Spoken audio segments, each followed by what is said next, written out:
Hello friends, फिर आज हम पढ़ने वाले चंपावत जनपद कुमाऊं मंडल के बारे में।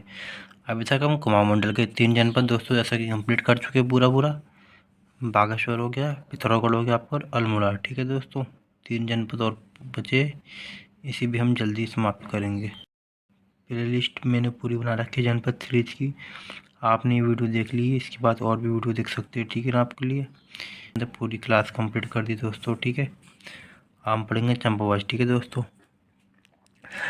चंपावत का मूल नाम था चंपावती। ठीक है ना, इसको चंपावती बोला जाता था पहले। ठीक है, और जो चंपावत की स्थापना थी वो राजा सोमचंद ने की थी। ठीक है ना, जो चंद्रवंश के शासक थे। ठीक है ना दोस्तों, ये सोमचंद के चंद्रवंश के शासक होते। ठीक है ना, और दोस्तों देखो, सोमचंद ने चंपावत में राजबुंगा किले का निर्माण कराया था। ठीक है ना, और 1872 में चंपावत को तहसील का भी बनाया गया। ठीक है दोस्तों, और चंपावत जिले की स्थापना कब हुई थी?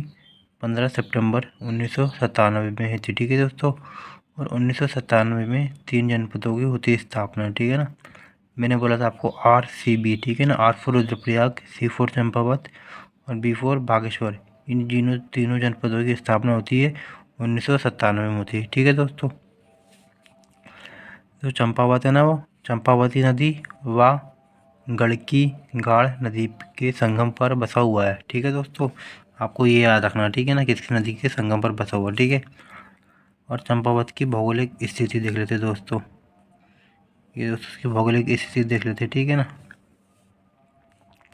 जो चंपावत के पूर्व में है वो दोस्तों नेपाल है। ठीक है ना, और उत्तर में इसकी पिथौरागढ़ है, और दक्षिण में इसकी उधम सिंह नगर है, और पश्चिम में नैनीताल है। ठीक है ना, और क्षेत्रफल में दोस्तों इसका है 1766 किलोमीटर स्क्वायर। ठीक है ना दोस्तों, जिसका उत्तराखंड में सबसे कम जिला है जो जनपद का क्षेत्रफल वो चंपावती है। ठीक है दोस्तों, सबसे छोटा जिला है। ठीक है ना, हमारा चंपावत। ठीक है, क्षेत्रफल के हिसाब से।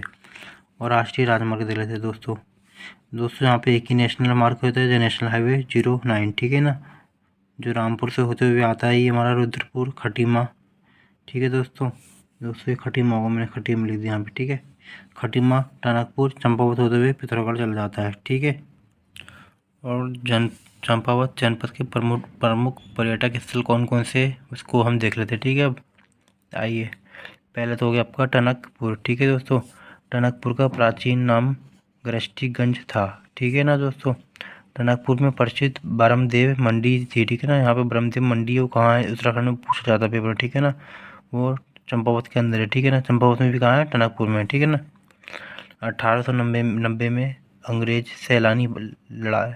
सैलानी लॉर्ड टल्क ने एवं मंजर हसी इस स्थान पर आए थे। ठीक है ना, यहाँ निवास के लिए बंगले बनाए थे। ठीक है, उन्होंने अपने सैलानी और लॉर्ड टल्क यहाँ पे आते हैं ना दोस्तों, वो अपने निवास के लिए यहाँ पे बंगले बनाते हैं। ठीक है, इस स्थान का नाम लॉर्ड टल्क के नाम पर पहले टलकपुर और बाद में टनकपुर पड़ता। ठीक है ना, इसका पहले नाम था टलकपुर। ठीक है दोस्तों, टनकपुर का नाम। ठीक है, और यहाँ पे ना डॉक्टर APJ अब्दुल कलाम प्रौद्योगिकी संस्थान भी स्थित है। ठीक है, वो कहाँ स्थित है? टनकपुर के अंदर स्थित है। ठीक है दोस्तों, फिर आपका आता है लोहाघाट। लोहाघाट को पुराणों में लोहागर्ल कहा जाता था। ठीक है दोस्तों, और लोहाघाट चंपावत में लोहावती नदी के तट पर स्थित है। ठीक है, लोहाघाट में मानेश्वर मंदिर भी स्थित है। लोहाघाट में महाभारत कालीन है। ठीक है दोस्तों, और देखो दोस्तों, महाभारत कालीन में बालासुर का किला व माँ बराही देवी मंदिर भी स्थित है। ठीक है ना, बालासुर का किला स्थित है। ठीक है दोस्तों, वो भी लोहाघाट के अंदर स्थित है। ठीक है ना, बालासुर का किला आपका है बनबसा। ठीक है दोस्तों, शारदा नदी पर बसा हुआ है। ठीक है ना, बनबसा शारदा नदी पर है। बनबसा बेरास स्थित है। ठीक है दोस्तों, और दोस्तों ये शारदा है ना, काली को ही शारदा नदी बोला जाता है। ठीक है, फिर आपका आता है राजबुंगा किला। ठीक है ना, राजबुंगा किले का निर्माण चंपावत में राजा सोमचंद ने करवाया था। ठीक है, राजबुंगा किले के प्रवेश द्वार खंड में सिंह का अंकन है। ठीक है दोस्तों, ठीक है, प्रवेश द्वार है ना, खंड में सिंह का अंकन है। ठीक है दोस्तों, आपको फिर आता है मायावती आश्रम। ठीक है ना, यहाँ पर स्वामी विवेकानंद को आध्यात्मिक शांति प्राप्ति हुई थी। ठीक है दोस्तों, यहाँ पे स्वामी विवेकानंद को मायावती आश्रम में। ठीक है ना, 1901 में रामकृष्ण शांति मठ की स्थापना की थी, ठीक है, स्वामी विवेकानंद के द्वारा की जाती है, ठीक है। फिर आपका पड़ता है दोस्तों, बहुत ही इंपॉर्टेंट है, एक हथिया नौला, ठीक है दोस्तों, ये है आपका एक हथिया नौला, ठीक है ना, बहुत इंपॉर्टेंट है। इसकी स्थापना किसने की थी, ठीक है दोस्तों। देखो दोस्तों, श्री जगन्नाथ मिश्री, तो दोस्तों जगन्नाथ मिश्री था ना, वो बालेश्वर मंदिर का निर्माण कराता है सोमचंद्र के शासनकाल में, ठीक है। तो फिर वो क्या करता है, बालेश्वर, उनको घमंड हो जाता है कि इन्होंने बहुत ही सुंदर मंदिर बनवाता है, जिस कारण वो जगन्नाथ मिस्त्री को तो वो हाथ कटवा देता है, ठीक है उनको।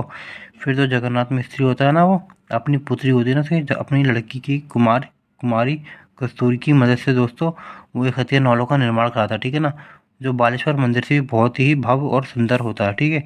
ये देखो दोस्तों, बालेश्वर मंदिर से भव्य, कलात्मक, सुंदर होता है, ठीक है ना। फिर उनका जो चंद शासक होता है ना, उनका घमंड भी टूट जाता है, ठीक है ना। फिर आते दोस्तों आपके प्रमुख मंदिर कौन कौन से वो देख लेते हैं यहाँ पे। आपको पहले तो है पूर्णागिरि देवी मंदिर, ठीक है। यह मंदिर टनकपुर से 20 किलोमीटर दूरी पर बसा हुआ, ठीक है ना दोस्तों। 20 किलोमीटर दूरी पर अन्नपूर्णा पहाड़ी की चोटी पर स्थित है, ठीक है। यहाँ पर चैत्र नवरात्र को दोस्तों मेला लगता है, ठीक है।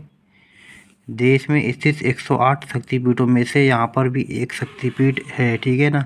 यहाँ पर सती जी का, जो सती थी ना, सती जी का नाभि अंग गिरा हुआ था, ठीक है दोस्तों। अब आता दोस्तों आपका वराही देवी मंदिर, देवीधुरा, ठीक है। इसे वराही देवी मंदिर या देवीधुरा भी बोला जाता है, ठीक है दोस्तों। अब देखते हैं वराही देवी मंदिर में हर साल में रक्षाबंधन के अवसर पर पाषाण युद्ध होता है, ठीक है दोस्तों। पत्थरों का युद्ध जिसे बोला जाता है, ठीक है ना, खेला जाता था, जिसे बग्वाल मेले के नाम से भी जाना जाता है उत्तराखंड में, ठीक है दोस्तों। पहले के टाइम पे ये पत्थरों से खेला जाता है, ठीक है ना, युद्ध दोस्तों। आज के टाइम पे हम युद्ध में पत्थरों से नहीं खेलते, फूलों से खेला जाता है, ठीक है दोस्तों। फूल हो गया, सब सब्जी वगैरह हो गया, सब्जी तो नहीं दोस्तों, फल वगैरह से खेलते हैं, ठीक है ना, एक दूसरों को मारते हैं, ठीक है ना।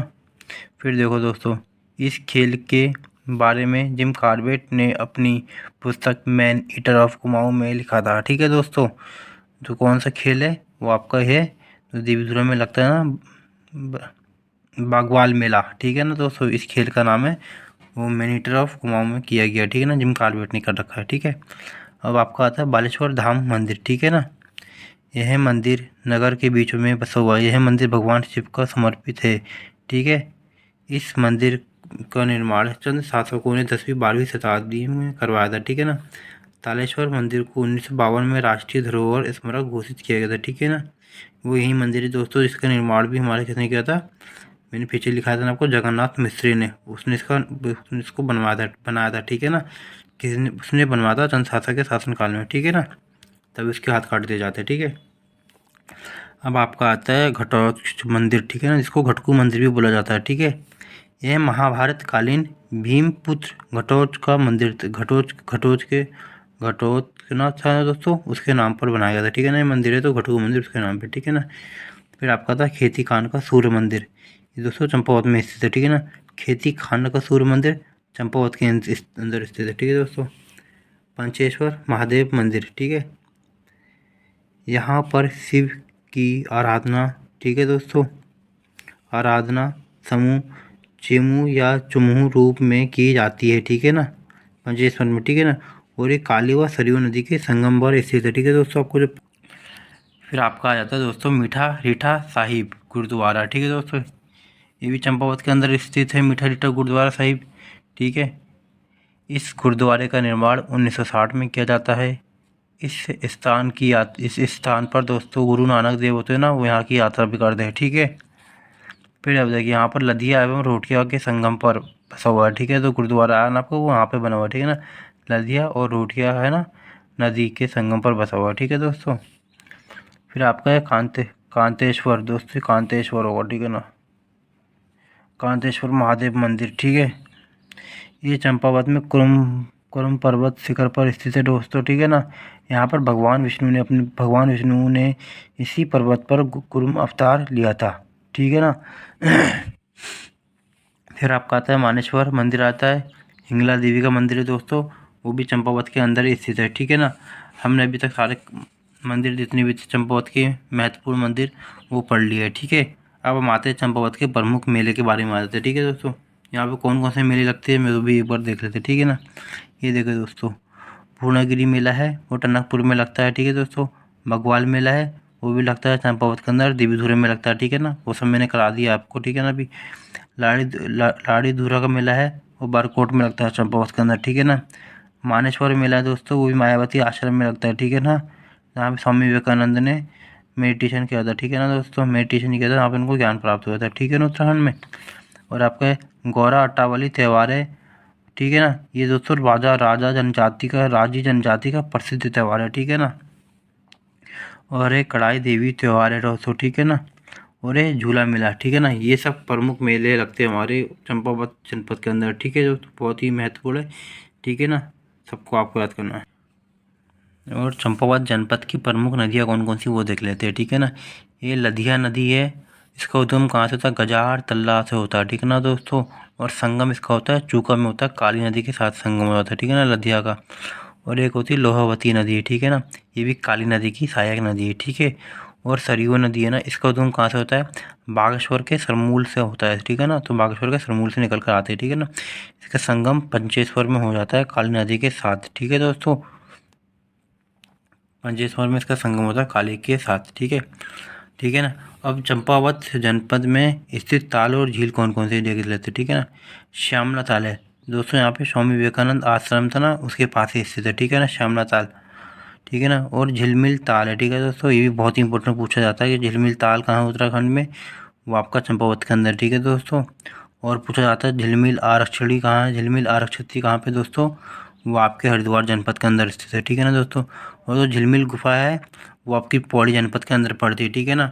आपको तीनों चीज़ याद रखनी है का झिलमिल ताल कहाँ पर है, झिलमिल गुफा कहाँ पर है, और झिलमिल आरक्षित कहाँ पे, ठीक है ना। मैंने आपको तीनों बता दिया है, ठीक है। प्रमुख जल विद्युत परियोजना कौन कौन सी, ठीक है ना, वो देख लेते हैं हम। पंचेश्वर बांध परियोजना, ये काली नदी पर बनी हुई, ठीक है दोस्तों। टनकपुर परियोजना है वो शारदा नदी है जिसे भी काली नदी बोला जाता है, ठीक है ना। बनबसा बैराज है ये भी शारदा पे बनी हुई, ठीक है दोस्तों, बनेगी, ठीक है। अब प्रमुख दर्रे कौन से दोस्तों, यहाँ पे खाली एक ही दर्रा है, ठीक है ना। चंपावत पिथौरागढ़ को जो जोड़ता है वो ना लासपा धुरा दर्रा है, ठीक है। उसकी जो लंबाई दोस्तों 5,895 किलोमीटर तक है, ठीक है दोस्तों, लंबाई इसकी है। खाली एक ही दर्रा है लासपत धुरा दर्रा, ठीक है ना दोस्तों। बहुत ही महत्वपूर्ण है, याद रखना आपको, ठीक है ना, भूलना नहीं है। अब हम इसके देख लेते हैं प्रमुख व्यक्ति कौन कौन थे ना इस जनपद के दोस्तों, ठीक है ना। हर्षदेव औली, ठीक है दोस्तों, ये इनको बहुत ही योगदान आता है, ठीक है ना दोस्तों। आइए जानते हैं।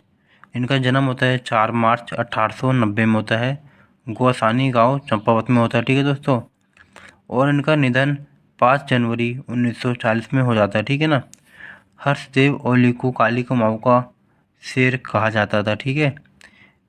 ब्रिटिश इन्हें मुसोलिनी भी कहते थे, ठीक है दोस्तों, ब्रिटिश इनको मुसोलिनी कहते थे, ठीक है ना। 1929 में इन्होंने कांग्रेस के लाहौर अधिवेशन में कुमाऊं से ये प्रतिनिधित्व करते हैं, ठीक है ना दोस्तों। और 1930 में ये जंगलात कानून के विरोध सविनय अवज्ञा आंदोलन इन्होंने चलाया था, ठीक है दोस्तों। और 5 जनवरी 1940 को हर्षदेव ओली का दोस्तों निधन हो जाता है, ठीक है ना। ये बहुत ही महत्वपूर्ण पेपर में पूछा जाता है हर्षदेव ओली के बारे में, ठीक है। इनका जन्म कब हुआ था, कहाँ से थे, ठीक है दोस्तों, इनको क्या बोलते हैं, ठीक है, आपको याद रखना है, ठीक है। हर्षदेव ओली को काली कुमाऊं का शेर बोला जाता है, ठीक है ना। ये बेहद महत्वपूर्ण, ठीक है ना। फिर आपका आता है कालू मेहरा, ठीक है।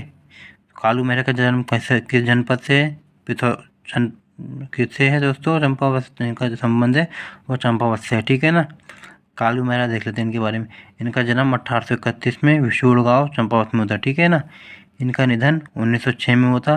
कालू मेहरा को उत्तराखंड का प्रथम स्वतंत्रता संग्राम सेनानी भी कहा जाता है, ठीक है ना दोस्तों। जब हमारी 1857 की दोस्तों लड़ाई होती है ना दोस्तों, क्रांति, उसमें इनका सबसे महत्वपूर्ण योगदान था, ठीक है ना। उत्तराखंड के प्रथम क्रांतिकारी थे, ठीक है ना। और उन्होंने क्रांति दल को उस टाइम गठन किया था, ठीक है ना दोस्तों। वो आपको बताना उसका नाम क्या रखा था इन्होंने, ठीक है ना, जिस क्रांति दल का इन्होंने गठन किया था, ठीक है, कमेंट बॉक्स के अंदर। अब हम चंपावत जनपद का जो प्रशासनिक ढांचा है ना वो देख लेते हैं, ठीक है। यहाँ पर कितनी विधानसभा सीटें, विकासखंड क्या है, तहसील क्या है, इसका क्षेत्रफल क्या है, ठीक है दोस्तों। विधानसभा सीट यहाँ पर 2 है, ठीक है ना। कौन कौन सी है? एक चंपावत है और एक लोहाघाट है, ठीक है ना। और विकासखंड दोस्तों यहाँ पे 4 है, चंपावत, लोहाघाट, बारकोट और ये पट्टी, ठीक है ना। और तहसील यहाँ पे 5 तहसील है दोस्तों, चंपावत, पूलागिरी, लोहाघाट, बारकोट और पट्टी, ठीक है ना।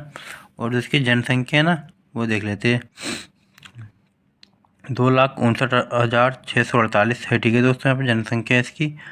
और जो जनघनत्व है ना दोस्तों वो 147 है। जनघनत्व मान्य होता है दोस्तों 1 किलोमीटर में कितने लोग निवास कर रहे हैं।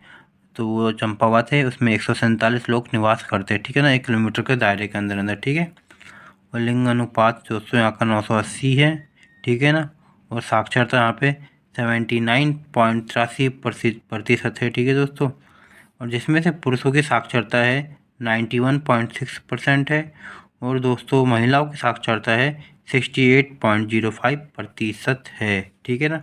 इस तरह से हमने जनपद, जो हमारा चंपावत जनपद था उसको भी हमने कंप्लीट कर लिया, ठीक है दोस्तों।